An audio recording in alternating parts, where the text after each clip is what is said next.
ఓం అస్మద్గురుభ్యో నమః.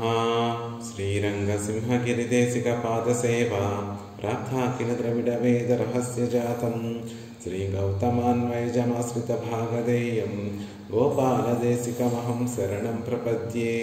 శ్రీమద్గౌతమవంశనాయకమణేర్గోపాలసూరేసుతం తత్పాదాంబుజలబ్ధయుగ్మనిగమాంతార్థం సుశీలం సదా సద్విద్యా వినయాది సద్గుణనిధిం స్వాచార్యనిష్టాన్వితం వందే వైష్ణవభూషణం తమనఘం శ్రీరంగరామానుజం కౌశికాన్వయ సంజాతం వెంకటార్యతనూభవం వేదాంతాచార్య సచ్చిష్యం గుడైవర్లు గురుం భజే. శ్రీశైలేశ ఇత్యాది ప్రణతోస్మి నిత్యం స్వాదయన్నిహ సర్వేషాం త్రయ్యంతార్థం సుదుర్గ్రహం స్తోత్రయామాస యోగీంద్రః తం వందే యామునాహ్వయం. యత్పదాంభోరుహధ్యాన విధ్వస్తాశేషకల్మషః వస్తుతాముపయాతోహం యామునేయం నమామి తం. నమో నమో యామునాయ యామునాయ నమో నమః. నమో నమో యామునాయ యామునాయ నమో నమః. శ్రీమత్కృష్ణ సమాహ్వాయ నమో యామునసూనవే యత్కటాక్షైకలక్ష్యాణాం సులభ శ్రీధర సదా. భాగవతోత్తములందరికీ దాసోహాలు సమర్పిస్తూ పరమ కారుణికులైనటువంటి యామునాచార్యుల వారు అనుగ్రహించినటువంటి స్తోత్రరత్నాన్ని సేవించేటటువంటి ప్రయత్నం చేస్తున్నాం. అందులో భాగంగా 17 శ్లోకాలను మనం సేవించేటటువంటి ప్రయత్నం చేశాం. క్రిందటి శ్లోకంలో ఆ పరమాత్మ యొక్క విభూతి ఏమిటి, ఆ పరమాత్మ యొక్క సొత్తు ఏమిటో ఆ విషయాన్ని అంతటినీ కూడా యామునాచార్యుల వారు మనకు అనుగ్రహించారు. యదండం అండాంతర గోచరం గోచరం చ యద్దసోత్తరాణి ఆవరణాని యాని చ గుణాః ప్రధానం పురుషః పరం పదం పరాత్పరం బ్రహ్మ చ తే విభూతయః. దాసుడు ఒక చిన్న విన్నపం చేస్తున్నాడు. క్రిందటి శ్లోకంలో ప్రధానం అని చెప్పిన చోట జీవుడు అని చెప్పినట్టుగా నాకు గుర్తు, కానీ అది పొరపాటుగా నేను జీవుడు అని చెప్పాను. ప్రధానం అంటే జీవుడు కాదు, ఈ ప్రకృతికి అంతటికీ కూడా ప్రధానమైన అంటే కారణమైనటువంటి మూల ప్రకృతి అనేటటువంటి అర్థం. గుణాహ అంటే 3 గుణములు కలిగినటువంటిది ప్రధానం. ఈ జగత్ ఈ ప్రకృతికి అంతటికీ కారణమైనటువంటి మూల ప్రకృతి ఏదైతే ఉందో అది పురుష శబ్దంతో ఈ జీవుణ్ణి, ఇది కాకుండా పరం పదం, ఆ పరమపదంలో ఉండేటటువంటి నిత్య వస్తువులన్నీ కూడా తే విభూతయ, ఆ స్వామి యొక్క విభూతియే అనేటటువంటి విషయాన్ని చెప్తున్నారు. మొన్న జరిగినటువంటి ఆ దోషులో ఆ ప్రధానం అనేటటువంటి మాటకి జీవుడు అని పొరపాటుగా చెప్పినట్టుంది. ప్రధానం అంటే జీవుడు కాదు, మూల ప్రకృతి అనేటటువంటి విషయం. కొన్ని మతములు, కొన్ని దర్శనములు కేవలము ఆ గుణముల యొక్క ప్రకృతిలో ఉన్నటువంటి రజోత్తమో గుణముల యొక్క కలయిక వల్లే ఈ సృష్టి అంతా కూడా జరుగుతోంది, పరమాత్మ అనేటటువంటి వాడు ఉండడు అని చెప్తూ ఉంటారు. కాబట్టి దానిని నిరసించడం కోసం యామునాచార్యుల వారు గుణాః ప్రధానం, గుణములు ఆ మూల ప్రకృతి కూడా నీ విభూతే, నీ సొత్తే కదా, నువ్వు ఆజ్ఞాపించినట్టుగా నీ నియమనానికి అనుగుణంగా ప్రవర్తించేటటువంటివే కదా ఆ గుణములు కూడా, ఆ ప్రకృతి కూడా. వాటి రెండింటినీ విడివిడిగా చెప్పడం దేనికి అంటే కేవలం ఆ గుణముల యొక్క కలయిక వల్ల, ఆ గుణములు ఒక రజోగుణం ఒక పాలులో, సత్వగుణం ఒక పాలులో, తమస్సు ఒక పాలులో కలవడం వల్ల, ఆ మిశ్రమం వల్ల ఈ జగత్తంతా ఏర్పడుతుంది అనుకోవటం కాదు. ఆ గుణములు కూడా ఆయన వశమే. మొత్తానికి ఈ సృష్టికి అంతా కూడా కారణభూతుడు ఆయన యొక్క సంకల్పమే, ఆయనే అనేటటువంటి విషయాన్ని క్రిందటి శ్లోకంలో తెలియజేశారు. మరి అంత గొప్పవాడు కదండి. అండాంతర గోచరము దశోత్తరాన్ని ఆ అండముల్ని ఆవరించినటువంటి 10 ఆవరణములు అన్నీ కూడా ఆ గుణములు, 3 గుణములు, ఆ ప్రకృతి, ఈ ఆత్మవర్గము, పరమపదంలో ఉన్నటువంటి పరమపదంలో ఉన్నటువంటి వారందరూ కూడా ఆయన సొత్తని చెప్తున్నారే. మరి ఇంత పరాత్పరం అక్కడ ఉన్నటువంటి ముక్తులు నిత్యులు అంతా కూడా ఆయనకు విభూతి అని చెప్తున్నారే. ఇంత గొప్పవాడిని ఆశ్రయించడానికి వీలవుతుందా? అంత పరాత్పరుణ్ణి మనం ఆశ్రయించగలమా? దోషములు కలిగినటువంటి మనమందరం కూడా అంత గొప్పవాడిని ఆశ్రయించడానికి వీలుగా ఉండేటటువంటి వాడా అని భయపడతామేమో. కాదు, అంత గొప్పవాడైనప్పటికీ కూడా ఆయనలో అనేక కళ్యాణ గుణములు మనం ఆయనని ఆశ్రయించడానికి ఎన్నో కళ్యాణ గుణములు ఉన్నాయి. ఆశ్రయించినటువంటి వారికి ఉపయోగపడేటటువంటి గుణములు అనేకమైనటువంటివి ఉన్నాయి. ఆయన సమస్త కళ్యాణ గుణామృత ఉదతి. సమస్త కళ్యాణ గుణములు ఒక సముద్రంగా రాశిగా ఒక సముద్రంగా చేస్తే ఆ సముద్రమే ఆ శ్రీమన్నారాయణుడు. సమస్త కళ్యాణ గుణములు అమృతము వంటి సముద్రమైనటువంటి వాడు. కళ్యాణ గుణములకి సముద్రమైనటువంటి అమృతమైనటువంటి వాడు, అమృతం వంటి సముద్రమైనటువంటి వాడు అనేటటువంటి విషయాన్ని మనకు తెలియజేస్తూ ఆ పరమాత్మలో ఉన్నటువంటి గుణములన్నీ కూడా మనకి ఉపయోగపడేటటువంటి గుణములు. ఆయన గుణములు ఈ గుణములన్నిటినీ కలిగి ఉండటం దేనికోసం?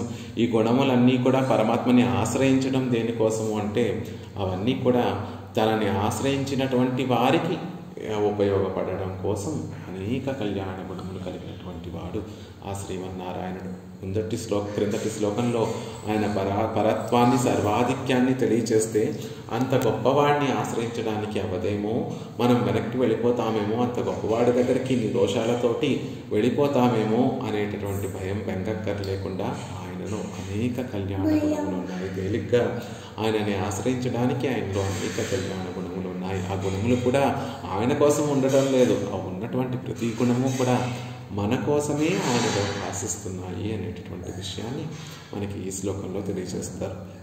ఒక విషయంలో చమత్కారంగా మన పెద్దలందరూ కూడా చెప్తారు, పరమాత్మలో దోషాలు లెక్క పెట్టలేమండి, పరమాత్మలో గుణములు కూడా లెక్క పెట్టలేము. అలాగే మనలో కూడా గుణములు లెక్కలేనటువంటి గుణములు ఉన్నాయి, లెక్కలేనటువంటి దోషములు కూడా ఉన్నాయి అనేటటువంటి విషయాన్ని చెప్తూ ఉంటారు. ఆ విషయంలో మనము పెరుమాళ్ళు ఇద్దరూ కూడా సమానమైనటువంటి వారే అంటారు. పెరుమాళ్లలో గుణములు ఎందుకు లెక్క పెట్టలేము అంటే ఆయన సమస్త కళ్యాణ అసంఖ్యాకమైనటువంటి కళ్యాణ గుణములు, అవధి లేనటువంటి అతిశయించినటువంటి కళ్యాణ గుణములు కలిగినటువంటి వాడు కాబట్టి నిజంగా అంతరిక్షంలో ఎన్ని నక్షత్రములు ఉంటాయో ఎలా అయితే ఆ నక్షత్రములను ఎలా అయితే లెక్క పెట్టలేమో, సముద్రంలో ఎన్ని నీటి బిందువులు ఉన్నాయి అంటే ఎలా అయితే లెక్క పెట్టలేమో, పరమాత్మలో అలా లెక్కలేనటువంటివి సమస్త కళ్యాణ గుణములు కలిగినటువంటి వాడు ఆ సర్వేశ్వరుడు. కాబట్టి ఆయనలో గుణములు లెక్క పెట్టలేము, మరి దోషములను లెక్క పెట్టలేము. ఏమిటండి, పరమాత్మలో దోషములు కూడా ఉంటాయా, వాటిని లెక్క పెట్టడానికి వీలవదా అంటే ఆయనలో దోషములే ఉండవు కాబట్టి ఆయన దోషములు కూడా లేనటువంటి వాటిని ఎలా లెక్క పెట్టగలం? కాబట్టి లేనటువంటి విషయాలను లెక్క పెట్టలేము, కాబట్టి ఆయనలో దోషములను కూడా లెక్క పెట్టలేము అని చెప్తారు. అలాగే మనలో కూడా లెక్క పెట్టలేము. ఆ విషయంలో మనం కూడా పరమాత్మతో సమానమైనటువంటి వారని, మనలో కూడా దోషాలను లెక్క పెట్టలేము, గుణాలను లెక్క పెట్టలేము. ఎందుకంటే మనలో దోషములు ఇందాక మనం చెప్పుకున్నట్టుగా అంతరిక్షంలో ఎన్ని నక్షత్రాలు ఉంటాయో అన్ని లెక్కలేనటువంటి దోషములు కలిగినటువంటి వారం మనము. కాబట్టి సముద్రంలో ఎన్ని బిందువులు ఉంటాయో, నీటి బిందువులు ఉంటాయో అలాంటి అన్ని దోషములు చేసినటువంటి వారము. కాబట్టి మన దోషాలు లెక్క పెట్టలేనటువంటి కొన్ని గుణాలు మనలో లెక్క పెట్టలేనటువంటి గుణాలు ఉన్నాయి అంటున్నారు అంటే ఏమన్నా గుణం ఉంటే కదా లెక్క పెట్టడానికి. మనలో గుణాలు ఏమీ ఉండవు కాబట్టి మనలో ఆ గుణాలు లెక్క పెట్టడానికి వీలు లేకుండా ఉంటాయి. అలా పరమాత్మలో అనేక కళ్యాణ గుణములు ఉన్నప్పటికీ కూడా ఆ గుణములన్నీ కూడా తన కోసము కాదు, మనందరి కోసము, తనని ఆశ్రయించినటువంటి వారందరి కోసం పరమాత్మ ఆ కళ్యాణ గుణములతోటి ఎప్పుడూ నిరంతరము కూడా భాషిస్తూ ఉంటాడు అనేటటువంటి విషయాన్ని తెలియచేస్తూ ఆయన సర్వేశ్వరుడని, సర్వాధిక్యుడని ఆయనను చూసి దూరంగా వెళ్ళిపోవలసినటువంటి అవసరం లేదు. ఆయనని ఆశ్రయించడానికి ఆయనలో అనేక కళ్యాణ గుణములు ఉన్నాయి అనేటటువంటి విషయాన్ని ఈ శ్లోకంలో చెప్తున్నారు. యామునాచార్యుల వారు ఆ పరాత్పరుడైనటువంటి శ్రీమన్నారాయణుడి యొక్క స్వరూప, రూప, గుణ విభూతులన్నిటినీ కూడా మనకి ఒక పరమాత్మ ఒకరి గురించి స్పష్టంగా తెలుసుకోవాలి అంటే ఈ 5 విషయాలు కూడా చక్కగా తెలుసుకోవాలి. వారి స్వరూపం ఏమిటి, రూపం ఏమిటి, గుణం ఏమిటి, విభూతి ఏమిటి, వారికి చెందినటువంటిది ఏమిటి అనేటటువంటి విషయాలన్నింటినీ కూడా స్పష్టంగా తెలుసుకుంటే వారి గురించి పూర్తిగా అవగతం అవుతుంది. కాబట్టి యమునాచార్యుల వారు కూడా పరమాత్మ యొక్క స్వరూపం ఈశితృత్వము, ఆనందము, జ్ఞానము కలిగి ఉండడము అనేటటువంటి విషయాన్ని తెలియచేసి ఆ తర్వాత ఆయన రూపాన్ని, ఆయన గుణము, ఆయన విభూతిని, క్రిందటి శ్లోకంలో ఆయన విభూతిని, ఈ శ్లోకంలో ఆయన గుణములన్నిటినీ కూడా స్వరూప, రూప, గుణములన్నిటినీ కూడా మనకి ఈ శ్లోకంలో చెప్తున్నారు. రామానుజుల వారు మనందరి గురించి, మనందరినీ దృష్టిలో పెట్టుకొని ఉత్తర పల్గుని రోజు పాల్గొన మాసంలో ఉత్తర పల్గుని పంగుని నక్షత్రం రోజు అక్కడ జగత్కి మాతా జగత్తుకి పిత అయినటువంటి శ్రీరంగనాయకి శ్రీరంగనాథుడి ముందు మనందరి తరపున శరణాగతి చేసి శరణాగతి గద్యము అనేటటువంటి ఒక చక్కటి స్తోత్రాన్ని మనకు అనుగ్రహించారు. అందులో వారు పరమాత్మని ఏ విధంగా కీర్తించారు అనేటటువంటి విషయాన్ని కనుక మనం పరిశీలన చేస్తే వారు ప్రయోగించినటువంటి ఆ పదములన్నిటికీ కూడా యామునాచార్యుల వారి యొక్క స్తోత్రరత్నమే వారిని ఎక్కువగా ప్రభావితం చేసి ఉంటుంది. అందుకే యామునాచార్యుల వారు ప్రయోగించినటువంటి ఆ పదములనే ఆ శరణాగతి గద్యంలో కూడా రామానుజుల వారు చక్కగా అవే పదములనే పరమాత్మని కీర్తించడానికి, పరమాత్మ యొక్క వైభవాన్ని తెలియచేయడానికి ప్రయోగించారు అని చెప్తారు. అందులో ఒక చూర్ణికలో వాత్సల్య, మార్దవ, ఆర్జవ, స్వాభావిక, అనవధికాతిశయ, జ్ఞాన, బల, ఐశ్వర్య, వీర్య, శక్తి, తేజస్సౌశీల్య, వాత్సల్య, మార్దవ, ఆర్జవ, సౌహార్ద, సామ్య, కారుణ్య, మాధుర్య, గాంభీర్య, ఔదార్య, చాతుర్య, స్థైర్య, ధైర్య, శౌర్య, పరాక్రమ, సత్యకామ, సత్యసంకల్ప, కృతిత్వ, కృతజ్ఞతాది, అసంఖ్యేయ కళ్యాణ గుణగణౌఘ మహార్ణవ అని ఆ రంగనాథుడిని ప్రార్థిస్తారు, ఆ రంగనాథుడిని కీర్తిస్తారు. అక్కడ చెప్పినటువంటి విషయములన్నీ, గుణములన్నీ కూడా యామునాచార్యులు వారు ఈ శ్లోకంలో చెప్పినటువంటి గుణములన్నిటితోనూ కలిపి ఇంకా అనేకమైనటువంటి గుణములు అందులో చెప్పారు. స్వాభావిక, అనవధిక, అతిశయ, జ్ఞాన, బల, ఐశ్వర్య, వీర్య, శక్తి, తేజస్సు అనేటటువంటివి భగవంతుడు భగవత్ శబ్దానికి ఉండేటటువంటి జ్ఞాన, బల, ఐశ్వర్య, వీర్య, శక్తి, తేజస్సులను సౌశీల్య, వాత్సల్య, మార్దవ, ఆర్జవ, సౌహార్ద, సామ్య, కారుణ్య, మాధుర్య, గాంభీర్య, ఔదార్య, చాతుర్య, స్థైర్య, ధైర్య, శౌర్య, పరాక్రమ, సత్యకామ, సత్య సంకల్ప, కృతిత్వ, కృతజ్ఞతాది, అసంఖ్యేయ కళ్యాణ గుణ గణౌగ మహార్ణవ. ఒక మహార్ణవం, ఒక సముద్రం వంటి వాడివి నువ్వు. ఏమిటా సముద్రము అంటే సంఖ్యాకములైనటువంటివి, స్వాభావికములైనటువంటివి, అనవధిక, అతిశయించినటువంటి కళ్యాణ గుణములకి మహార్ణము వంటి వాడు. అలాంటి గుణములన్నిటినీ కూడా గుణములనేటటువంటి సముద్రానికి సముద్రమైనటువంటి వాడు ఆ శ్రీరంగనాథుడు అని రామానుజుల వారు పలికినటువంటి ఆ చూర్ణికలో ఉన్నటువంటి ఆ గుణములన్నీ కూడా ఈ శ్లోకంలో యామునాచార్యుల వారు ప్రయోగించినటువంటి పదములనే కొన్నిటిని అక్కడ రామానుజుల వారు అదే పదములని ప్రయోగించి పరమాత్మ యొక్క వైభవాన్ని తెలియచేయటాన్ని చూస్తే వారి మీద, రామానుజుల వారి మీద యామునాచార్యుల వారి యొక్క, వారి పరమాచార్యులైనటువంటి యామునాచార్యుల వారి యొక్క ప్రభావం ఎంత గొప్పగా ఉందో మనకు తెలుస్తుంది. ఈ శ్లోకం యొక్క అవతారికని, అందులో ఉన్నటువంటి విశేషాలు యథావకాశంగా సేవించేటటువంటి ప్రయత్నం చేద్దాం.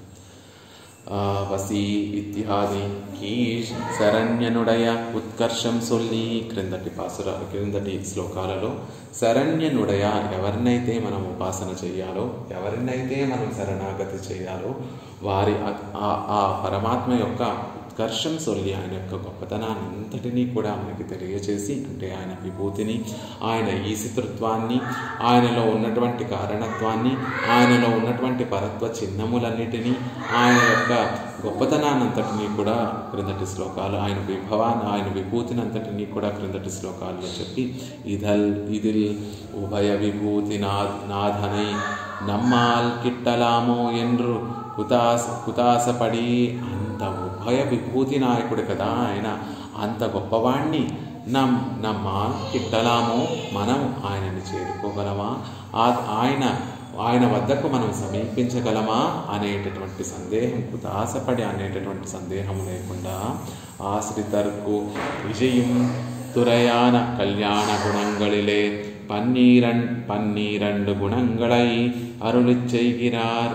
ఆయన మహా సముద్రము, కళ్యాణ గుణములు అనేటువంటి గొప్ప అమృత ప్రవాహం వంటి ప్రవాహము ఆయనలో ఎక్కడ దిగితే, ఏ రేవులో దిగితే మనం ఆయన చక్కగా ఆ గుణములన్నిటినీ కూడా చక్కగా అవగాహించచ్చో, ఆశ్రితర్కు ఇజయం తురయాన, ఆశ్రితులు దిగి ఆ గుణములన్నిటినీ కూడా అవగాహించేటట్టుగా ఉండేటటువంటి, అనుకూలంగా ఉండేటటువంటి రేవులన్నిటినీ కూడా, అంటే ఆ కళ్యాణ గుణములన్నీ ఉండటం మన కోసమే, వాటిని పుచ్చుకొని వాటిని తలుచుకొని పరమాత్మని అత్యంత సులభంగా పరమాత్మని చేరుకోగలము అనేటటువంటి విషయాన్ని తెలియజేస్తూ, ఆ రేవులో ఈ కళ్యాణ గుణాలను మనం అనుసంధానం చేస్తే ఆయన కళ్యాణ గుణములు అనేటటువంటి సముద్రంలో మునిగిపోకుండా హాయిగా వాటిని అనుసంధానం చేసుకోగలిగేటటువంటి వారం అవుతాము, వాటిని చక్కగా అనుభవించేటటువంటి వారం అవుతాము అని ఒక 12 గుణములన్నిటినీ కూడా మనకి అనుగ్రహిస్తున్నారు ఆళ్వార్లు.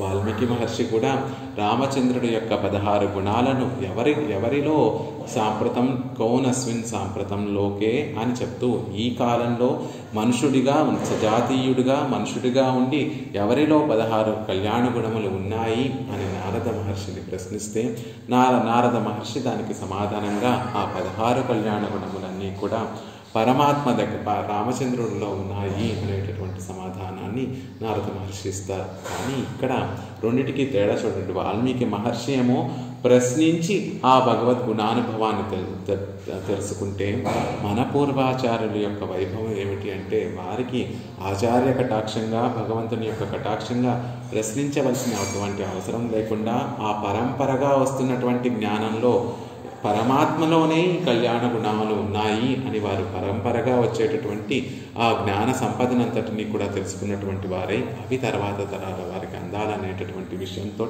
మనం అడగకుండానే మనకి వాటిని కూడా చక్కగా కృప చేస్తున్నారు. ఈ 12 గుణములు ఉదాహరణకి మీరు అన్ని గుణములు సేవించలేకపోయినా, తలుచుకోలేకపోయినా ఈ 12 గుణములైనా ఒకసారి తలుచుకుంటే మీరు భగవంతుడిని అత్యంత సులభంగా ఆశ్రయించగలుగుతారు అనేటటువంటి విషయాన్ని మనకి తెలియజేస్తున్నారు. అథవా కీజ్ సర్వేశ్వరత్వం సొల్లిత్తాయ్ ఇని చొల్ల ప్రాప్తమాన సమస్త కళ్యాణ గుణాత్మక సమస్త కళ్యాణ గుణాత్మకతయే అరుణిరారెన్నో మా ఆ తరకి. లేకపోతే ఇంకొక విధంగా దీన్ని చెప్పచ్చు అని చెప్తున్నారు. ఎలా అంటే క్రిందటి శ్లోకముల వరకు సర్వేశ్వరత్వాన్ని చెప్పి ఆళ్వార్లు అనుగ్రహించి ఆ పరాత్పర శ్రీమన్నారాయణుడి యొక్క పరత్వాన్ని గురించి చెప్పి ఆ తర్వాత ప్రకాశించేటటువంటి చొల్ల ప్రాప్తమాన చెప్పకుండా ఉండలేక ప్రతి ఒక్కరూ కూడా అనుసంధించి తీరవలసినటువంటి సమస్త కళ్యాణ గుణాత్మకతయే, సమస్త కళ్యాణ గుణములన్నిటినీ కూడా కలిగి ఆయనని ఆశ్రయించి ఉండేటటువంటి విషయాన్ని మనకి చెప్తున్నారు ఈ శ్లోకంలో అంటున్నారు. గుణములు అంటే అలా అనుసంధానం చేయగా దానివల్ల కలిగేటటువంటి ఆనందం హద్దులేనటువంటి గుణితముగా దానివల్ల కలిగేటటువంటి ఆనందం ఉంటుంది. ఒకసారి ఆయనని ఆశ్రిత వాత్సల్యం కలిగినటువంటి వాడు అనేటటువంటి విషయాన్ని మనం ఒకసారి తలుచుకుంటే మరొకసారి తలుచుకోలేక ఉండకుండా వాత్సల్యం కలిగినటువంటి వాడు అని తలుచుకుంటూ ఉంటే ఆ లోపల కలిగేటటువంటి ఆనందము గుణితములై అనేక వృద్ధి అనేక రెట్లు అధికంగా ఉండేటట్లుగా ఉంటుంది ఆ ఆనందం. అంటే గుణితములు అంటే ఎలా అయితే మనం పెరగడం అన్నమాట. అది ఎలా పెరుగుతుంది అంటే ఒక క్రమంలో పెరగకుండా అమాంతము ఎక్కువగా పెరిగేటటువంటి విధంగా ఉంటుంది. 2, 4, 6, 8, 10 ఇలా పెరగటం ఒక క్రమం. 1, 2, 3, 4, 5, 6 ఇలా పెరగటం ఒక క్రమం. అలా కాకుండా 2, 4, 16, 32 అలా ఇంకొక ఎక్కువ శాతంగా పెరగడం అనేటటువంటిది ఒక క్రమం. అలా వేటినైతే పరమాత్మకి చెందినటువంటి వేటినైతే మనం తలుచుకుంటే మనలో ఆనందం అంత గొప్పగా పెరిగిపోతుందో వాటిని గుణములు అని అంటారు. దోషములు అంటే వేటినైతే తలుచుకుంటే ఆనందం కలగకుండా దుఃఖము కలుగుతుందో వాటిని దోషములు అంటారు. అలా పరమాత్మలో అనేక కళ్యాణ గుణములు ఉన్నాయండి. వాటిని తలుచుకున్నప్పుడల్లా కూడా ఆ ఆనందం అనేటటువంటి తలుచుకున్నటువంటి వారి యొక్క మనసులో ఆనందం అనేటటువంటిది అలా వృద్ధి చెందుతూ ఉంటుంది. అలాంటి అనేక సమస్త కళ్యాణ గుణములు కలిగినటువంటి వారు శ్రీమన్నారాయణుడు అనేటటువంటి విషయాన్ని ఈ శ్లోకంలో అనుగ్రహిస్తున్నారు యామునాచార్యుల వారు. వసీవదాన్యో గుణవాన్ రుజుః శుచిః మృదుర్దయాళుర్ మధురః స్థిరః సమః కృతి కృతజ్ఞః త్వమసి స్వభావతః సమస్త కళ్యాణ గుణామృతోదధిః. వరుసగా పరమాత్మ యొక్క కళ్యాణ గుణములు తెలుస్తున్నారు. త్వం స్వభావతః సమస్త కళ్యాణ గుణామృతోదధిః అసి. నీవు ఓ స్వామి, నువ్వు స్వభావతః ఎక్కడో తెచ్చిపెట్టుకున్నటువంటి గుణములు కాదు. మనలాంటి వారి విషయంలో చూడండి, మనం ఎవరైనా మన దగ్గర నుంచి అపేక్షిస్తూ ఉంటే వారి పట్ల మనం ఆ గుణములన్నిటినీ కూడా ప్రదర్శిస్తూ ఉంటాం. లేకపోతే మనం ఎవరి దగ్గరికైనా వెళితే ఏదైనా కోరుకుంటే తద్వారా వారిలో ఉన్నటువంటి గుణములన్నీ కూడా ప్రకాశిస్తూ ఉంటాయి. ఒక దాత ఉన్నాడు, ఒక మనిషి ఉన్నాడు, అతనిలో దాన గుణం ఎప్పుడు ప్రకాశిస్తుంది అంటే ఎవరైనా వచ్చి ఆయనని దానం అడిగినప్పుడు ఆయనలో ఉన్నటువంటి దాన గుణం అనేటటువంటిది ప్రకాశిస్తుంది. మనలో ఒకరికి సాయం చేయాలి అనేటటువంటి దయాగుణం ఎప్పుడు ప్రకాశిస్తుంది అంటే మన ద్వారా ఉపకారం పొందేటటువంటి వారు వచ్చినప్పుడో లేకపోతే ఆ సందర్భం కలిగినప్పుడో ఆ గుణం అనేటటువంటిది ప్రకాశిస్తుంది. ఆ గుణం అనేటటువంటిది మనలో భాషిస్తుంది. కానీ పరమాత్మలో కాదు, అలా కాదు. స్వభావతః ఎలా అయితే సూర్యుడి నుంచి కాంతిని, ఒక పుష్పము నుంచి పరిమళాన్ని, ఒక రత్నము నుంచి దాని ప్రభను ఎలా అయితే వేరు చేయలేమో అలా పరమాత్మలో ఇవన్నీ కూడా సహజంగా స్వభావ సిద్ధంగా ఉండేటటువంటి గుణములు. ఎలాంటి ఎన్ని గుణములు? సమస్త కళ్యాణ గుణామృతోదధిః. అనేకమైనటువంటి అసంఖ్యాకములైనటువంటి కళ్యాణ గుణములు. ఆ గుణములు కూడా ఎలా ఉంటాయి అంటే అమృత ఉదధిః, అమృత సముద్రముగా ఉండేటటువంటి గుణములు. ఒక్కొక్క గుణాన్ని మనం అనుభవిస్తూ ఉంటే ఆ అమృతము తాగితే ఎంత ఆనందం కలుగుతుందో లేకపోతే కలగదో తెలియదు. కానీ పరమాత్మ యొక్క కళ్యాణ గుణాలు ఆస్వాదిస్తూ ఉంటే మనసంతా తెలియనటువంటి ఆనందంతో నిండిపోయేటటువంటి గొప్ప స్వభావం కలిగినటువంటి గుణములు కదా. అలాంటి అనేక కళ్యాణ గుణములు అనేటటువంటి సముద్రం వంటి వాడు ఆ స్వామి. అలాంటి వాడివి అవుతున్నావు అసి, అలాంటి వాడివి అవుతున్నావు. త్వం అసి, త్వం స్వభావతః సమస్త కళ్యాణ గుణామృతోదధిః అసి అనేటటువంటి విషయాన్ని చెప్తున్నారు. ఆ గుణములు ఏమిటండి అని అలా చెప్పేసిన దానికి పరిపూర్ణ అర్థం వస్తుంది. సమస్త కళ్యాణ గుణామృతోదధిః అని చెప్పి వదిలేసినా దానికి గొప్ప అర్థం ఉంటుంది. కానీ మనలాంటి వారికి తెలియడం కోసం ఆ కళ్యాణ గుణములు ఏమిటో కొన్ని ఉదాహరణలు చెప్తున్నారు. వసి, వదాన్యో, గుణవాన్, రుచుః, శుచిః, మృదుః, దయాళుః, మధురః, స్థిరః, సమః, కృతి కృతజ్ఞః అనేటటువంటి ఒక 12 గుణములు మనం ఆయనని సులభంగా చేరుకోవడానికి, మనం ఆయనని సులభంగా ఆశ్రయించడానికి ఆ గుణములన్నీ కూడా ఉన్నవి మన కోసమే అని తెలియచేస్తూ ఉండేటటువంటి ఒక 12 గుణములు మనకి కేవలం అర్థం అవ్వడానికి చెప్తున్నారు. కానీ సర్వేశ్వరుడు ఇలాంటి గుణములు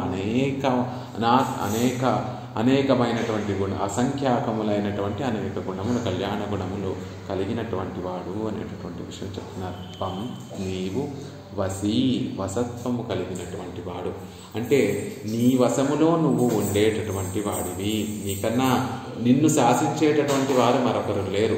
నిన్ను నువ్వే శాసించుకునేటటువంటి వాడివి. అంతటినీ కూడా నీ వశంలో ఉంచుకునేటటువంటి వాడివి అనేటటువంటి అర్థం. ఈ జగత్తునంతటినీ కూడా తన వశంలో ఉంచుకునేటటువంటి వాడు అనేటటువంటి ఒక అర్థం. కానీ ఇక్కడ చెప్పేటటువంటి ప్రకరణం ఏమిటంటే ఈ గుణములన్నీ కూడా ఉన్నది తనని ఆశ్రయించినటువంటి వారి విషయంలో భాషించేటటువంటి గుణములు అని చెప్తున్నారు. కాబట్టి వసి అంటే దానికి దాసులైనటువంటి భాగవతోత్తములకి వశపడి ఉండేటటువంటి గుణము.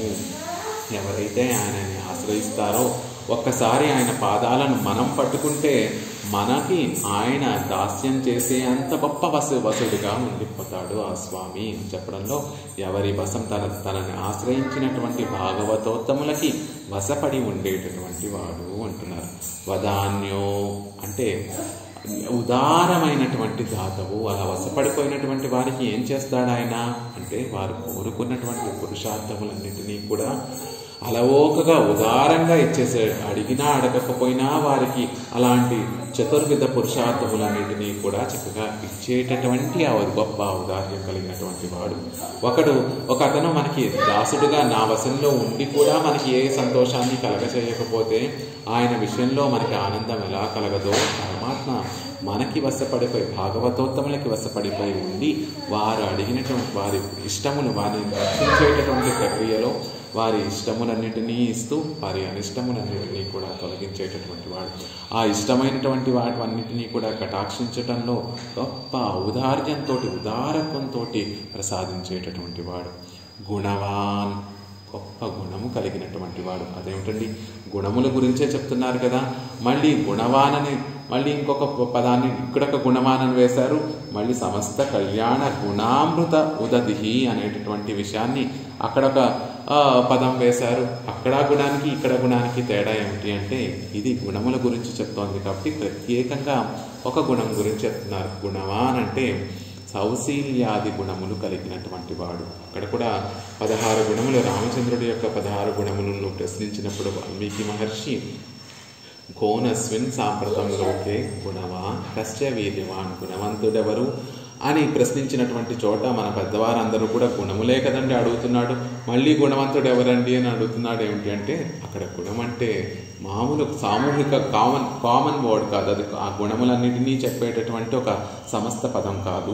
గుణవాన్ అంటే సౌశీల్యం కలిగినటువంటి వాడు, అంత గొప్పవాడు, అంత దాత, అంత వశపడి ఉండేటటువంటి వాడు మనతో కలవడండి. కేవలం పెద్ద పెద్ద వారితోనే కలుస్తాడు, గొప్ప అర్హత ఉన్నటువంటి వాడితోనే కలుస్తాడు అంటే దానికి విలువేముంటుంది, దానికి గొప్పతనం ఏముంటుంది. కాబట్టి అంత గొప్పవాడు కూడా ఏమీ లేనటువంటి నాతో కూడా సమానమైనటువంటి వాడిగా కలిసేటటువంటి వాడు అనేటటువంటి విషయాన్ని చెప్తున్నారు.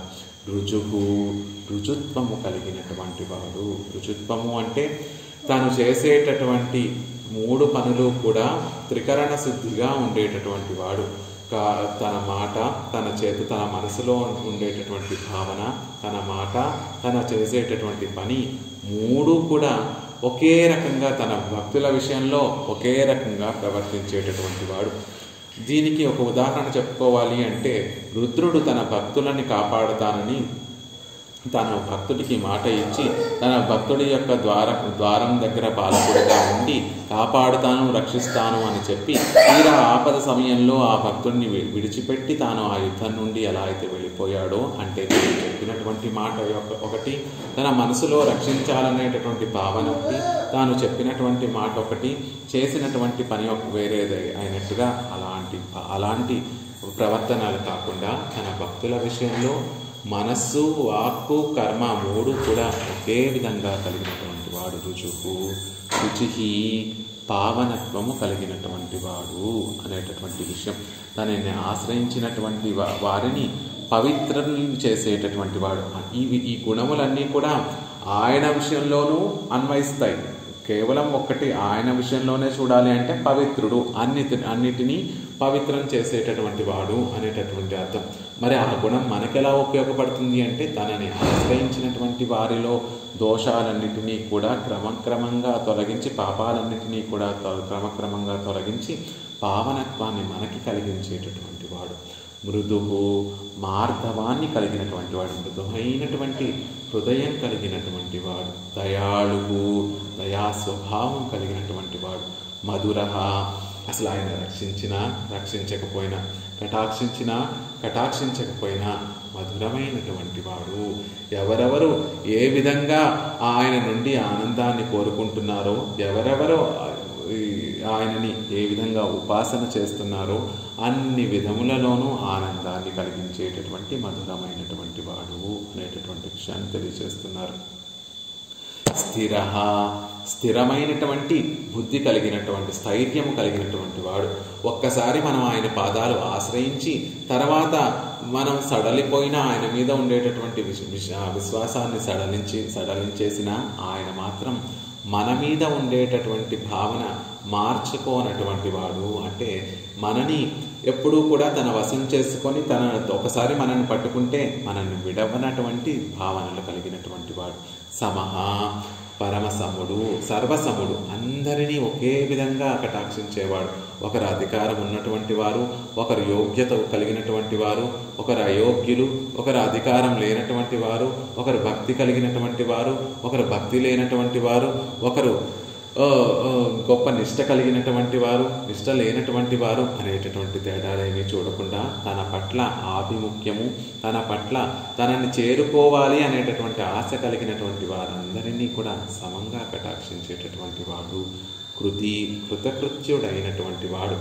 ఈ జీవులందరూ కూడా ఆయనకి దూరంగా వచ్చేస్తూ దూరంగా ఉండిపోతూ ఉంటే ఆ జీవుణ్ణి కటాక్షించాలి అనేటటువంటి తన సంకల్పాన్ని నెరవేర్చుకునేటటువంటి వాడు.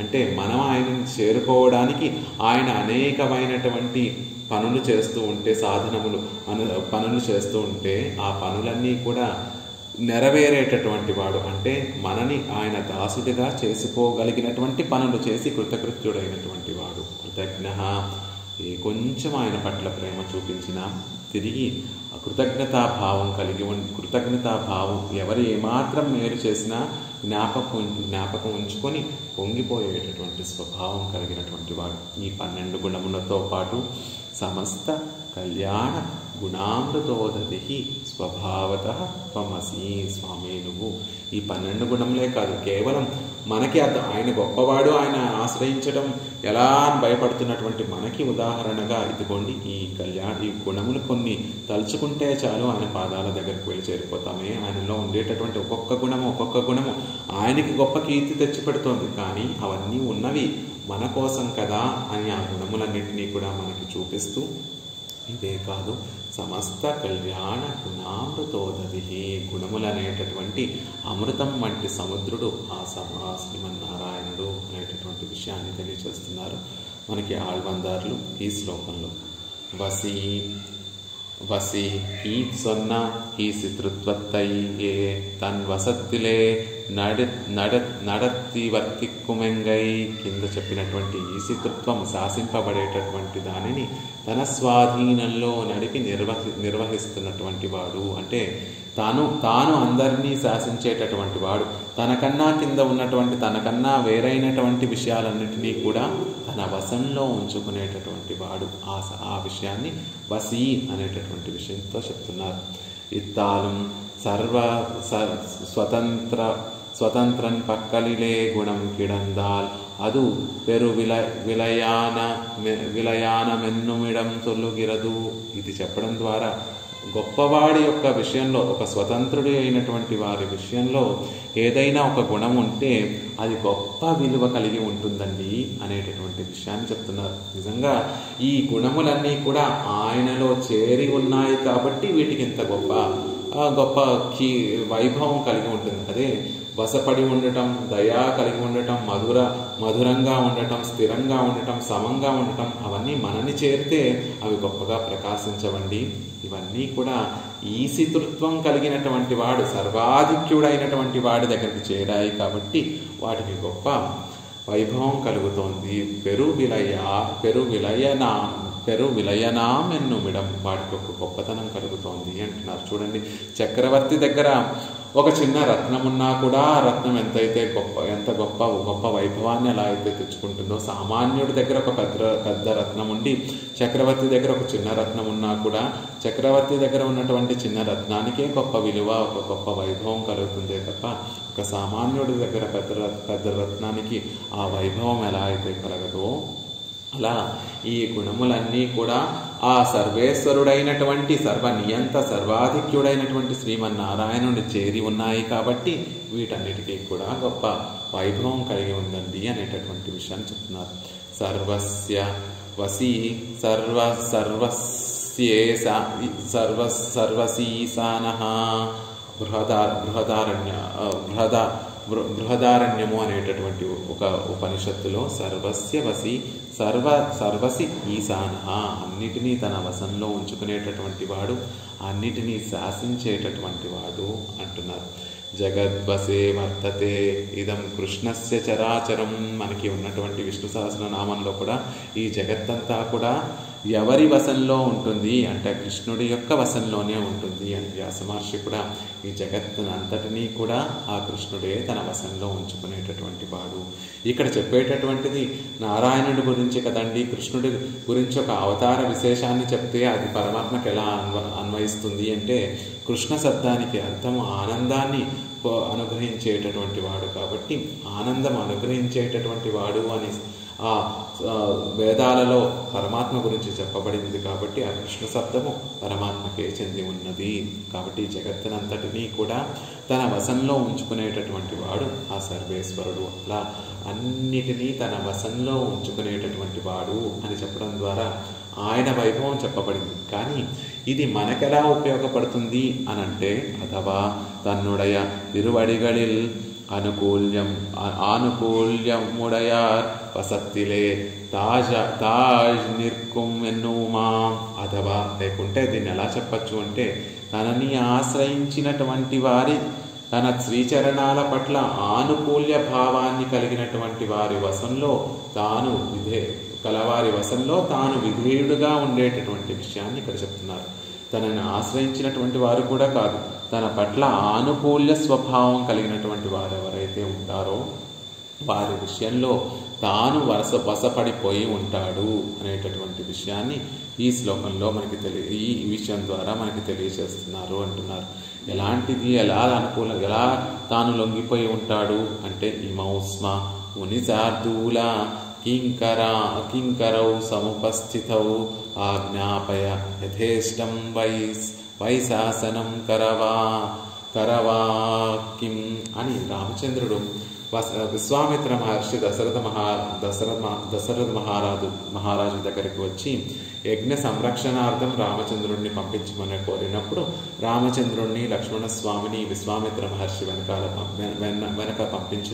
ఆయనతో పంపించినటువంటి సందర్భంలో ఆ యజ్ఞాన్ని రాక్షసుల్ని సుబాహువుని సంహరించి మారీచుని దూరంగా నెట్టివేసి ఆ యజ్ఞము పరిసమాప్తి అయిన తర్వాత రామచంద్రుడు పలికినటువంటి మాట, మా నాన్నగారు మీ యజ్ఞ రక్షణార్థమే పంపించారు స్వామి, యజ్ఞము పరిసమాప్తి అయిపోయింది కదా, ఇంకా మేము నీకు విధేయులుగా ఉండము అని అనలేదు.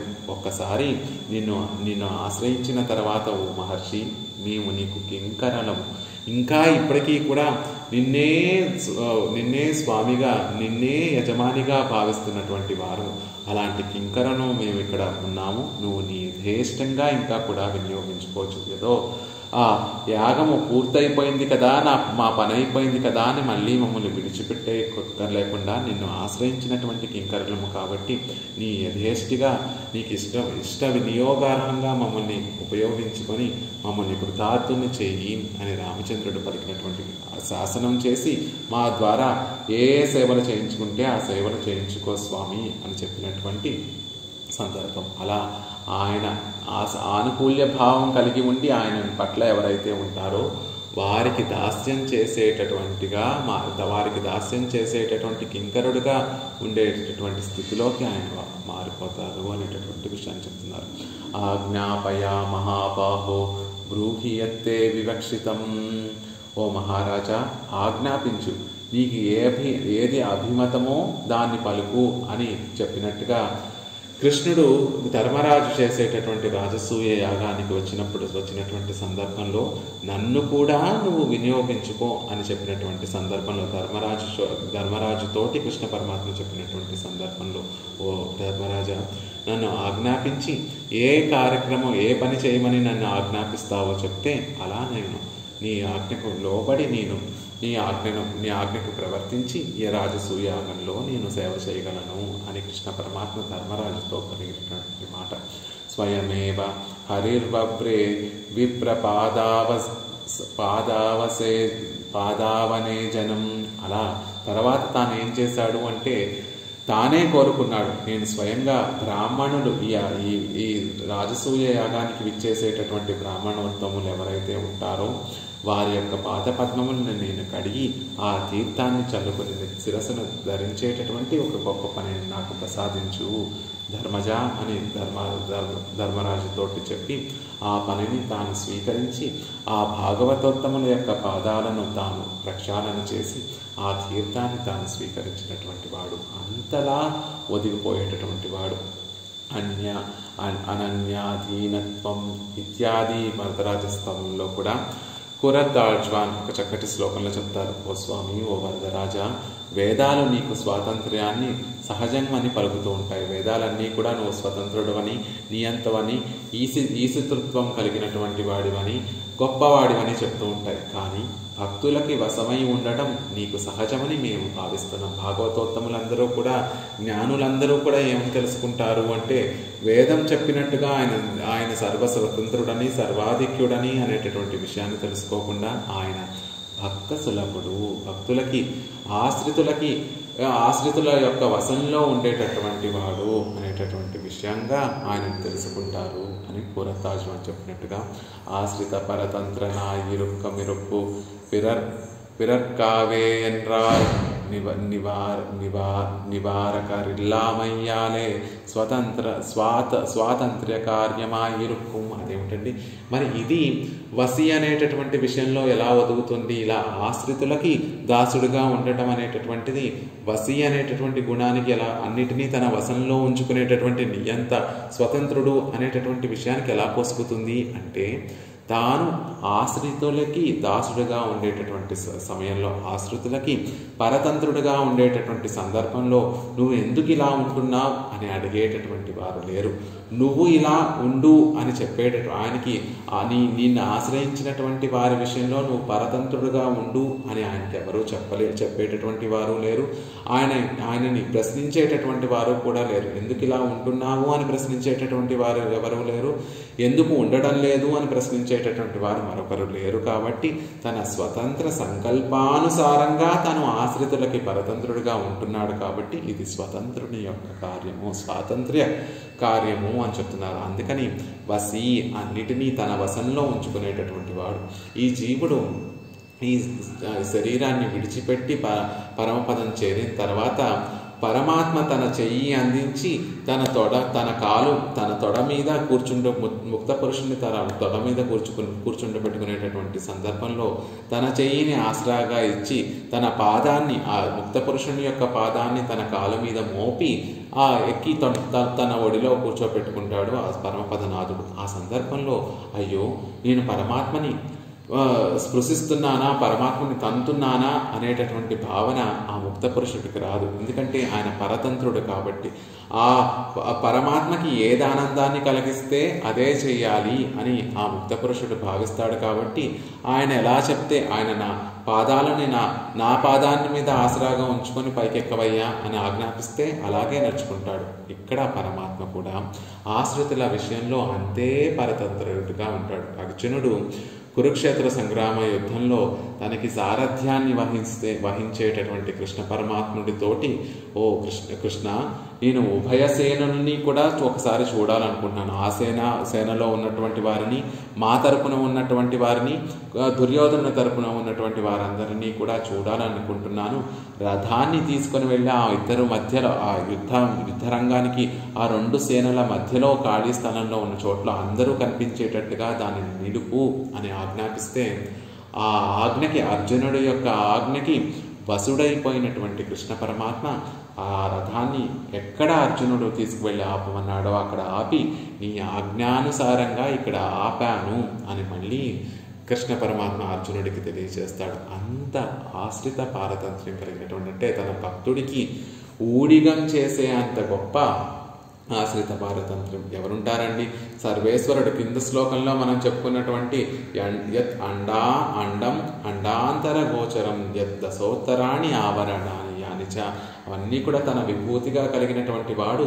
తన మెడలో ఒక బిళ్ళను వేసుకొని నేను పాండవ దూతని అని చెప్పుకుంటూ వెళ్ళి పాండవులకి దౌత్యాన్ని చేసినటువంటి వారు ఎవరుండగలరు? ఆయన తప్ప, ఆ శ్రీమన్నారాయణుడు తప్ప. అన్ని లోకాలను తన ఉదరంలో ఉంచుకొని రక్షించేటటువంటి ఆ స్వామి యశోదాదేవికి ఒక గొల్ల వనితకి కట్టుబడిపోవటమా? ఏమిటి ఆశ్చర్యం! ఇదంతా కూడా ఆయన ఆశ్రిత పారతంత్ర్యమే కదా. అంతలా స్వామి అంత కిందకి దిగిపోతూ ఉంటే అయ్యయ్యో దిగద్దు స్వామి అంత కిందకి అని చెప్పేటటువంటి వారు లేరు. ఎందుకు దిగుతున్నావయ్యా అని అడిగేటటువంటి వారు లేరు. ఇంత పారతంత్ర్యమా, ఇంత కిందకి దిగజారిపోవడం ఆ భక్తుల కోసము, ఇంత కిందకి వారికన్నా కిందకి అయిపోయి వారికి సేవ చేయడమా, ఎందుకు స్వామి ఇలా చేస్తున్నావు అని అడిగేటటువంటి వారు మరొకరు లేరు. కాబట్టి ఆయన వశీ అంతటినీ కూడా తన వశంలో ఉంచుకునేటటువంటి వాడు, అంతటినీ తాను నియమించేటటువంటి వాడు, అందరికీ వశంలో ఉండేటట్టు తన పట్ల ఏమాత్రం ఆనుకూల్యం ఉన్నా కూడా వారి విషయంలో తాను దిగిపోయి వారికి దాసులుగా ఉండేటటువంటి వారు. పాండవుల విషయంలో దూతగా వెళ్ళడం కానీ, పార్థుడికి సారథిగా ఉండటం కానీ, ఇవన్నీ కూడా తన యొక్క కళ్యాణ గుణములని ప్రకటించేటటువంటి చేష్టితములే అని తెలియజేస్తూ వసి తను ఆశ్రయించినటువంటి వారికి వశపడి ఉండేటటువంటి వారు. వదాన్య ఇప్పటి ఆశ్రిత పరతంత్రనా ఇచ్చేయం కార్యమన్. ఇలా ఆశ్రితులకి పరతంత్రుడుగా ఉండి ఆయన చేసేటటువంటి పని ఏమిటండి అంటే కేవలం దాసుడుగా ఉంటాను అని ఏమీ చేయకుండా దాసుడికి ఆనందాన్ని పరతంత్రుడుగా ఉండి ఆనందం కలిగించకుండా ఉంటాడా అంటే కాదు. వదాన్య ఎంతో ఔదార్యంతో ఆ భక్తులు కోరుకునేటటువంటి కోరికలన్నీ కూడా తీర్చేటటువంటి ఔదార్యం కలిగినటువంటి వాడు. இப்படி ஆசிரித பரதந்திரனாய் செய்யும் காரியமென்னென்னில் தன்னையும் தன் உடைமையும் அவர்களுக்கு கொடுக்கும் இடத்தில் இறந்து கொடுக்கும் ఔదార్యத்தை சொல்லுகிறது. అలా తనని ఆశ్రయించినటువంటి వారిని అన్ని తనని తాను ఇచ్చుకుంటాడు. తనకు సంబంధించినటువంటి ఆ విభూతి, పై శ్లోకంలో మనం చెప్పుకున్నటువంటి ఈ విభూతి ఏదైతే ఉందో ఆ విభూతినంతటినీ తన దగ్గర ఉన్నటువంటి తన సొత్తుని, తనని కూడా ఎవరైతే తనని కోరుకుంటారో తనని తానే అర్పించుకుంటాడు. లేదు తన దగ్గర ఉన్నటువంటి విభూతిని తన దగ్గర ఉన్నటువంటి సంపదలు ఎవరైతే కోరుకుంటారో అవి కోరుకున్నటువంటి వారికి అవన్నీ కూడా ఇచ్చేటటువంటి గొప్ప ఔదార్యం కలిగినటువంటి వారు. ఇప్పుడు స్వర్గలోకంలో కల్పవృక్షం ఉంటుంది. ఆ కల్పవృక్షం దగ్గరికి వెళ్ళి మనం ఏమడిగినా కూడా ఆ కల్పవృక్షం అవన్నిటినీ కూడా మనకి ప్రసాదిస్తుంది. మనం ఐశ్వర్యం అడిగితే ఐశ్వర్యాన్ని ప్రసాదిస్తుంది, గొప్ప యవ్వనాన్ని అడిగితే యవ్వనాన్ని ప్రసాదిస్తుంది, ఆరోగ్యాన్ని అడిగితే ఆరోగ్యాన్ని ప్రసాదిస్తుంది, మణులు అడిగితే మణులు ఇస్తుంది, రత్నాలు అడిగితే రత్నాలు ఇస్తుంది. కానీ తనని తాను ఇమ్మని కోరుకుంటే ఆ కల్పవృక్షము ఇవ్వలేదు. కానీ ఆయనని కూడా తనని తాను అర్పించుకోగలిగినటువంటి గొప్ప వైభవం కలిగినటువంటి వాడు ఆ స్వామి మాత్రమే, ఆ శ్రీమన్నారాయణుడు మాత్రమే. అందుకే తన్నయ్యం తన్నుడమయ్యం అవர்களுக்கு கொடுக்கும் இடத்தில் తన దగ్గర ఉన్నటువంటి ఆ సంపదంతటినీ కూడా తనని ఆశ్రయించినటువంటి వారికి ఇవ్వడంలో కూడా ఏదో నిర్బంధంగా ఇవ్వడంగా కాకుండా ఔదార్యంగా ఇచ్చేటటువంటి స్వభావం కలిగినటువంటి వాడు. ఎంతటి ఔదార్యం కలిగినటువంటి వాడు అంటే, ఎంతటి ఉదారత కలిగినటువంటి వాడు అంటే, తన నుండి పుచ్చుకునేటటువంటి వారు తనకేదో గొప్ప మేలు చేస్తున్నారు అనేటటువంటి భావనతోటి అన్నిటినీ ఇచ్చేసేటటువంటి వాడు. ఉదారః సర్వ ఏవైతే, నా దగ్గర నుంచి ఏమాత్రం కొంచెం తీసుకున్నటువంటి వాడు నాకెంతో గొప్ప సహాయం చేసినటువంటి వాడు, నాకెంతో గొప్ప దానం ఇచ్చినటువంటి వాడు అనేటటువంటి భావనతోటి ఉండేటటువంటి వాడు. మనం ఈ లోకంలో మనం గొప్పవారు అని చెప్పుకునేటటువంటి వారందరూ కూడా ఔదార్యంతో ఎన్నో ఇస్తూ ఉంటారు. కానీ వారిచ్చేటటువంటి విషయంలో ఏం చూసుకొని ఇస్తారు అంటే తమకేదో గొప్ప పేరు కలుగుతుందనో, లేకపోతే గొప్ప కీర్తి కలుగుతుందనో అని భావిస్తూ ఇస్తూ ఉంటారు. లేకపోతే తమకి ఆనందం కలుగుతుంది, ఇస్తే నలుగురికి పంచిపెడితే తమకి ఆనందం కలుగుతుందనో ఇస్తూ ఉంటారు. కానీ ఆ స్వామి మనం ఏమాత్రం ఆయన దగ్గర నుంచి పుచ్చుకున్నా ఆయనకి అన్నీ ఇచ్చినటువంటి వారిగా, అంటే ఆ పుచ్చుకున్నటువంటి వాడు తనకేదో గొప్పగా ఇచ్చినట్టుగా భావించేటటువంటి ఔదార్యం కలిగినటువంటి వాడు అనేటటువంటి విషయాన్ని చెప్తున్నారు.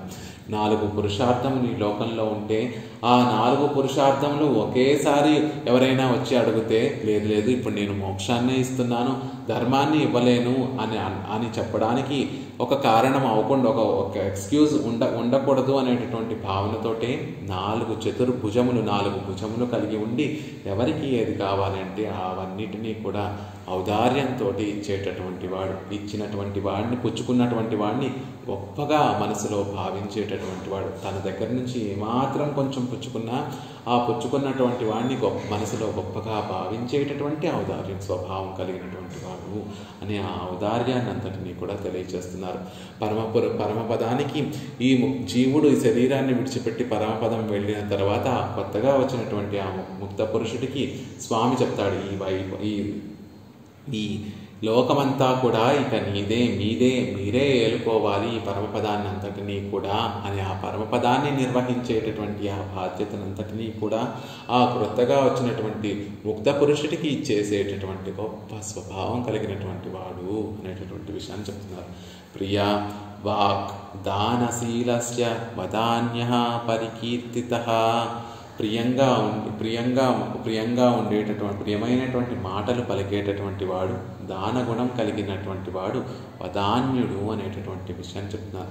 ఏదో ఆయన దగ్గరికి వెళితే ఏదో ఆయన మన కోరికలు తీర్చడమే కాకుండా ఆ ఎర్రటి అధరాలను ఒక్కసారి ఆ అర్చాతిరుమేనిలో ఉండేటటువంటి ఆ అధరాలను చూస్తుంటే మనకుండేటటువంటి కష్టాలన్నిటినీ కూడా నేను పోగొడతాను అని స్వాంత వచనములు పలికేటట్టుగా ఉండేటటువంటి వాడు. అలాంటి ప్రియ మాటలను పలికేటటువంటి వాడు, మనం కోరుకున్నటువంటి ప్రతి పురుషార్థాన్ని కూడా కాదనకుండా ఇచ్చేటటువంటి వాడు.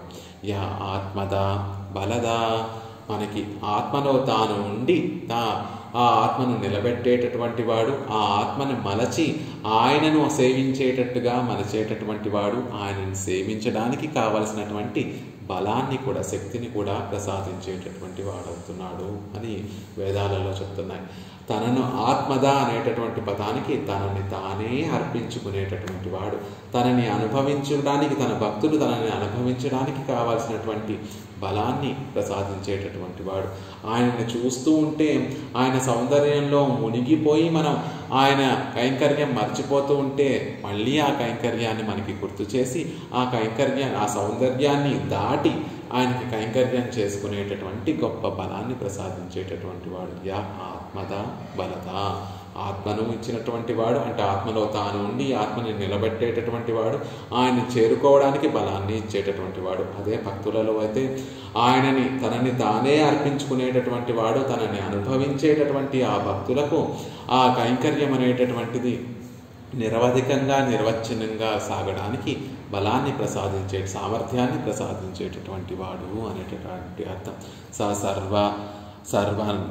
సర్వానర్థినో దృష్ట్వా సమేత్య ప్రతినంద్యచ. రామచంద్రుడు అరణ్యవాసానికి వెళ్ళేటటువంటి సందర్భంలో తన దగ్గరికి వచ్చినటువంటి వారందరికీ దానం పొందాలి, రామచంద్రుడు దానం చేసేస్తున్నాడు, తనకున్నటువంటి వాటినన్నింటినీ కూడా దానం చేసేసి తర్వాత అరణ్యవాసానికి వెళ్ళాడు. కాబట్టి రామచంద్రుడు తన దగ్గరికి వచ్చినటువంటి ఆ దానం పుచ్చుకునేటటువంటి వారందరి కూడా చూసి చక్కగా చక్కగా నవ్వుతూ వారిని ముందు పలకరించినటువంటి వాడు. ఒకరి దగ్గరికి దానం వెళ్తున్నాము అనుకోండి, అతను మొహం మార్చుకొని దానం ఇస్తూ ఉంటే అసలు అతని దగ్గరికి వెళ్ళాలనే ఉండదు. అలా కానీ తన దగ్గరికి వచ్చేటటువంటి వారందరినీ చూసి పలకరిస్తూ ఏం కావాలో వారికి కోరుకొని వారికి కావాల్సినటువంటి వాటిని దానం ఇచ్చేటటువంటి దాత ఉంటే అతని దగ్గరికి అందరూ కూడా నిర్భయంగా మొహమాట పడకుండా అయ్యో వెళ్తే ఏమనుకుంటాడో ఇన్నిసార్లు వెళ్తే ఏమనుకుంటాడో అనేటటువంటి బెంగ లేకుండా చక్కగా హాయిగా ఎలా అయితే అలాంటి దాత దగ్గరికి వెళ్ళి ఆ దాత నుండి అన్నీ పుచ్చుకోవడానికి అందరూ ఎలా అయితే మొక్కు చూపుతారో అలాంటి వాడు ఆ శ్రీమన్నారాయణుడు. ఒకసారి ఆయనని కోరుకున్నాం కదా, రెండోసారి ఆయన దగ్గరికి వెళ్తే మొహం తిప్పేసుకుంటాడా అంటే కాదు. వచ్చినప్పుడల్లా మనని ముందు నవ్వుతూ పలకరించి మన కోరికలన్నిటినీ కూడా తీర్చేటటువంటి వాడు. ఉదారహ సర్వ ఏవైతే, నా దగ్గరకు వచ్చి నన్ను అడిగేటటువంటి యాచకులు ఎవరైతే ఉంటారో వారు నాకు అంతటినీ కూడా ఇచ్చేటటువంటి ఉదారులు అనేటటువంటి పదం ఎవరి విషయంలో మాట్లాడతాము అంటే ఔదార్యం అంటే ఇచ్చేటటువంటి వాడి విషయంలో ప్రయోగిస్తాము ఉదారుడు అనేటటువంటి పదాన్ని. కానీ కృష్ణ పరమాత్మ తీసుకునేటటువంటి వాడి విషయంలో ప్రయోగిస్తున్నాడు. అతను నాకు ఉదారుడు, అతను నాకు అన్నిటినీ కూడా ఇచ్చేటటువంటి వాడవుతున్నాడు. అంటే ఎవరు వచ్చి పుచ్చుకోకపోతే ఆయన సర్వాధిక్యుడు అనేటటువంటి విషయం ఎలా అవుతుందండి? ఎలా నిలబడుతుంది ఆ గుణం అనేటటువంటిది? ఎంత ఇచ్చినా కూడా తరగనటువంటి గొప్ప విభవం కలిగినటువంటి వాడు అనేటటువంటి ఆ విషయము ఎప్పుడు నిలబడుతుంది అంటే, ఆయన దగ్గరికి అందరూ చేరి వారికి కావాల్సినటువంటి అన్నిటినీ కూడా తీసుకుంటూ ఉంటే ఆయన సర్వాధిక్యుడు అనేటటువంటి విషయం నిలబడుతుంది. కాబట్టి అలా ఆయన దగ్గరికి వెళ్ళి ఏమాత్రం కొంచెం పరిగ్రహించినా కూడా గొప్ప ఉదారుడండి అని పుచ్చుకున్నటువంటి వాడిని పొగిడేటటువంటి స్వభావం కలిగినటువంటి వాడు. అంతేకాకుండా నతే రూపం నచ ఆకారో నా ఆయుధాని నచ ఆస్పదం అని మనకి చితంతా స్తోత్రంలో చెప్పినట్టుగా ఆయనకు ఉండేటటువంటి రూపం కానీ, ఆయనకు ఉండేటటువంటి స్వరూపం కానీ, ఆయనకు ఉండేటటువంటి ఆకారం దివ్యమంగళ విగ్రహం కానీ, ఆయన దగ్గర ఉన్నటువంటి ఆయుధములు కానీ, ఆయన దగ్గర ఉన్నటువంటి ఆభరణములు కానీ, అంతెందుకండి ఆయన నివాసం చేసేటటువంటి ఆ ధామం కూడా ఆయన కోసం కాదట, ఆయనని ఆశ్రయించినటువంటి ఆ భక్తుల కోసమే. ఆయన గొప్ప స్వరూపాన్ని కలిగినటువంటి వాడవుతున్నాడు, ఆయన గొప్ప దివ్యమంగళ విగ్రహాన్ని కలిగినటువంటి వాడవుతున్నాడు, ఆయన ఆయుధాలు కలిగినటువంటి వాడవుతున్నాడు, ఆయన ఒక ధామాన్ని కలిగినటువంటి వాడవుతున్నాడు. నిజానికి ఆయన నారాయణుడు ఒక తత్వం, అంటే అంతటా కూడా వ్యాపించినటువంటి తత్వము ఒక చోట ఉండటం దేనికి, ఒక రూపాన్ని పొందడం దేనికి, ఒక స్వరూపాన్ని ఆయనలో ఈ గుణాలు ఉన్నాయని చెప్పుకోవడం దేనికి, ఆయనకు స్వరూపం ఉందని చెప్పుకోవడమే దేనికి, ఆయన ఆభరణాలు ఆయన సంకల్ప మాత్రంతో సృష్టిని చేయగలిగినటువంటి వాడు అసలు ఆయుధాలు పట్టుకోవడం దేనికి, అందంగా ఆభరణాలు ధరించి కళ్ళకి భోగ్యంగా ఉండడం ఇవన్నీ దేనికి అంటే, నిజంగా ఆ తత్వానికి అంతటా వ్యాపించినటువంటి ఆ గొప్ప మహత్తత్వానికి, గొప్పగా ఉండేటటువంటి ఆ నారాయణత్వం అనేటటువంటి తత్వానికి ఇవన్నీ అవసరం లేదు. ఆయన ఒక స్వరూపాన్ని కలిగి ఉండడం, రూపాన్ని దాల్చడం, ఆయుధాలని పట్టుకోవడం, ఆభరణాలు ధరించడం, ఒక ధామంలో వేయించేసి ఉండడం,